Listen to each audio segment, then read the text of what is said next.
Everybody, we're back. We're checking out the CSS Neuse State Historic Site. This is the Colonel Richard Caswell Memorial. This is in Kinston, North Carolina. And there's one cool boat back there we're about to show you.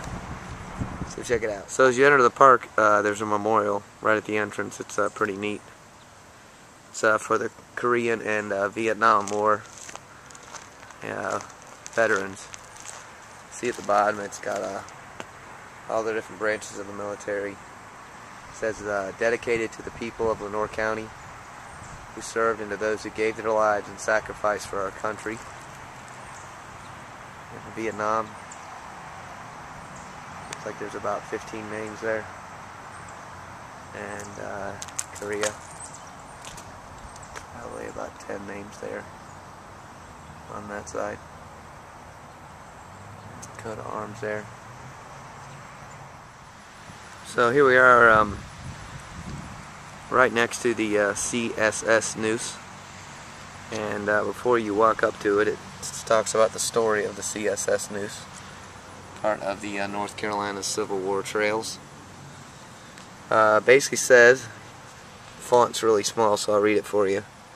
It says the Confederate ironclad ram Neuse was constructed at Whitehall beginning in October of 1862. The unfinished hull survived the fighting there during Union General John G. Foster's raid in December, and was completed and floated down the river in Kinston into the spring or summer of 1863.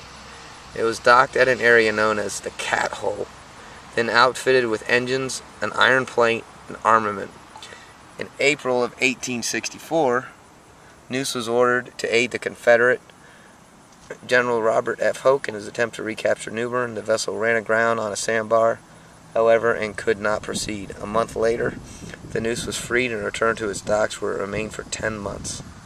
Following the Battle of the Wise Fork in March of 1865, Captain Joseph Price took the Neuse downriver to delay the Union Army while Confederate forces evacuated.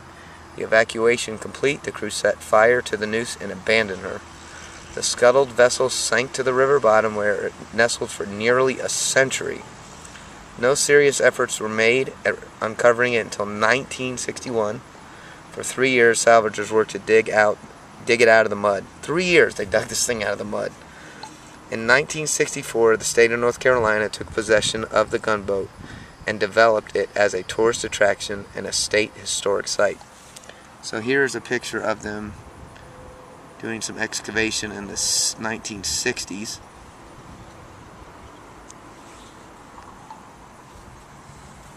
Here's a cool picture of them constructing it back in the 1800s.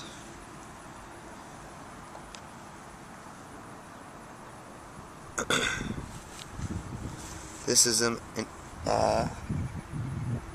evacuating it, and I believe that was what, 1865. Yep, and here it was basically set ablaze on the Neuse River in 1865, where it lay to rest for almost 100 years. And there's some of it. So right at the entrance, it has this thing moving in the CSS Neuse and a question of wood and time. It says, when asked by superiors about the completion of the Confederate ironclad being built on the Neuse River upstream up in New Bern, which is about, about 30 miles from here, John Peck, of the Union Army stated, "Hitherto it has been a question of iron and time." Paraphrasing the general, state underwent archaeologist Leslie Bright now considers it a question of wood and time. The CSS Neuse is in a second battle for survival, not against the Union forces, but against the elements of nature. So it says, why did they move the CSS Neuse? Controlling the humidity and temperature around the vessel is the best way to preserve it, according to the experts. They were planning to enclose the CSS Neuse back in 1993 with the development of the architectural plans for this shelter. But in September 1996, Hurricane Fran made a direct hit on eastern North Carolina, resulting in flooding that exceeded the 100-year flood of 1964. Officials decided in February of 1997 not to spend substantial funds in an area that had the potential to flood so badly. As a result, the only way to enclose the ship was to move it out of the floodplain. An area on higher ground on the current site where you're standing now is the new location of the CSS Neuse. A temporary structure has been designed to protect the vessel until a permanent facility can be funded. So it talks about the future plans are to provide a climate-controlled facility for optimal preservation and regulating the humidity and temperature of the ship. So those are the future plans, all enclosed. Nice walk around. This is what it looked like flooded back in 1996. Obviously some damage to the underside, and this is kind of where it sits now.